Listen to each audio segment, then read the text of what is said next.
kanilang sili. Ako nandito ako kasi hihingi ako ng talbos ng ampalaya. Tayo ay mananalbos ng ampalaya. Wala yung may-ari nito eh. Wala yung aking daddy. At saka si mother. Yan, wala sila. And hihingi tayo dito ng konting talbos ng kanilang ampalaya. Medyo lumipas na yung talbos ng kanilang ampalaya. Kaya lang mamimili ako dito para sa ating ulam. Ito na yung ating nakuha. Maraming bunga, kaya lang yung bunga na yan yung ampalayang mapait. Syempre wala namang ampalayang matamis, diba? Pero yan, napaka super pait yan, kaya ayoko yan. Yan yung variety ng ampalaya na napakapait. Hinahayaan lang nila yan kasi gagawin daw nilang binhi. Ayan, ito na yung nakuha natin. Oh. Ayan, tayo uuwi na kasi mainit. May mga tanim din sila ditong mga talong. Yung sili nila, ang daming bunga. And dito, nakapagtanim na rin sila ng mga bagong tanim nilang ampalaya yan. Ayan, tayo uuwi na. Ang init na kasi mga friends.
Kayo, ano bang ulam ninyo?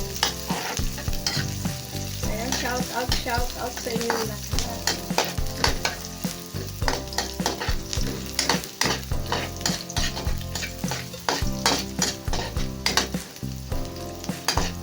Mekos lang natin. Mekos lang, friend. Tayong mga nanay, lagi na lang dito sa kusina. Mio Marimar.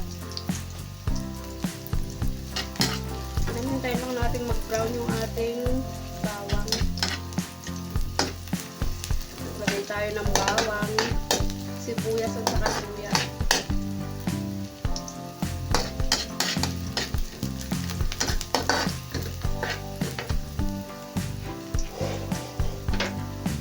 Happy lunchtime sa ating lahat.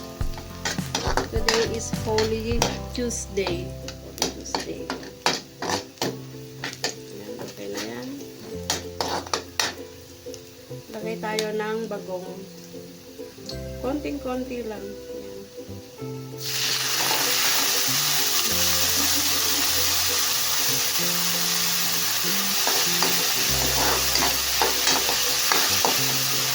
Tapos ilagay natin itong kamatis. Pampaganda ng daw.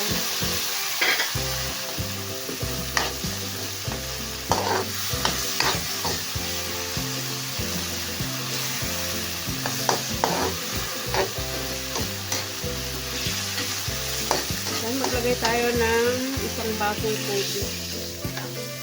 Hintayin lang natin kung natin.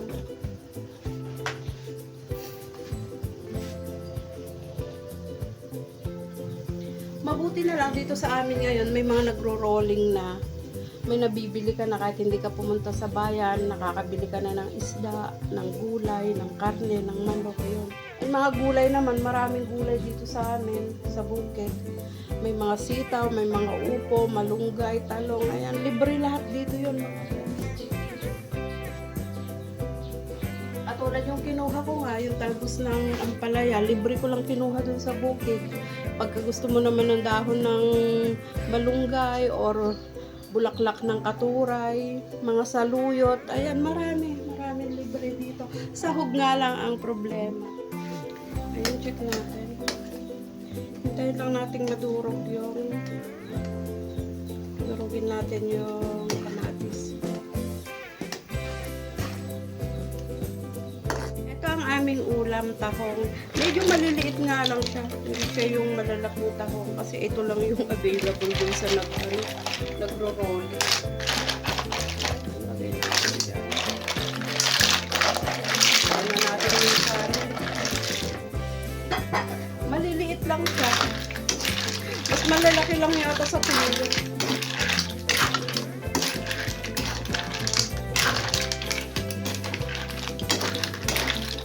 Ito na kasi available na size.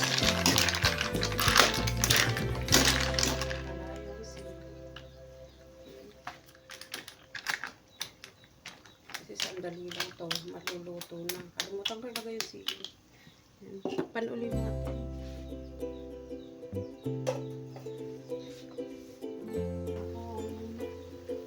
And ilagay na natin ang ating ampalaya para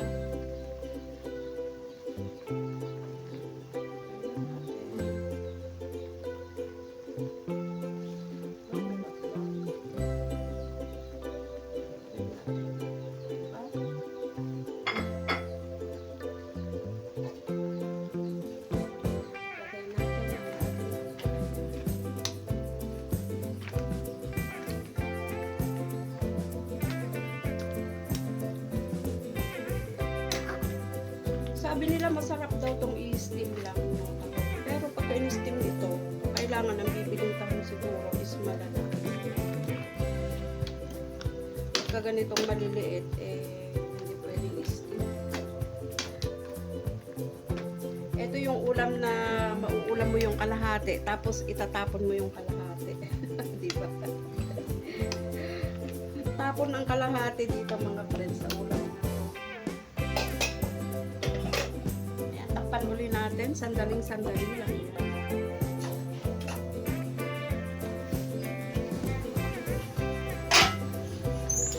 Ayan, malapit ng maluto. And shout out kay Jave. Ayan.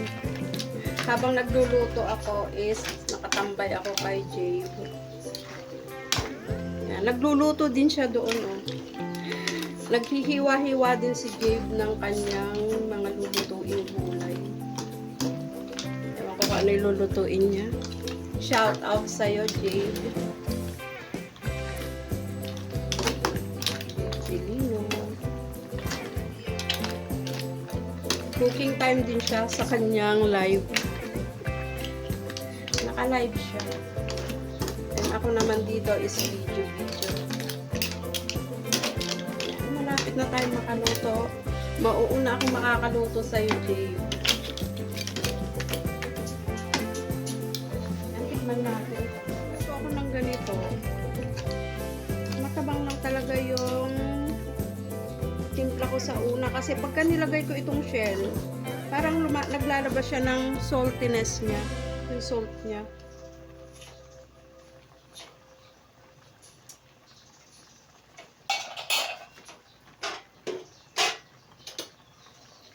And medyo mapait yung ampalaya. Medyo mapait yung dahon ng ampalaya, mga friends. Tignan naman ninyo, oh, ang kulay nung kanyang laman, oh, diba? Orange na orange, ma-orange. Yan, sandaling-sandali na lang yan, maluluto na.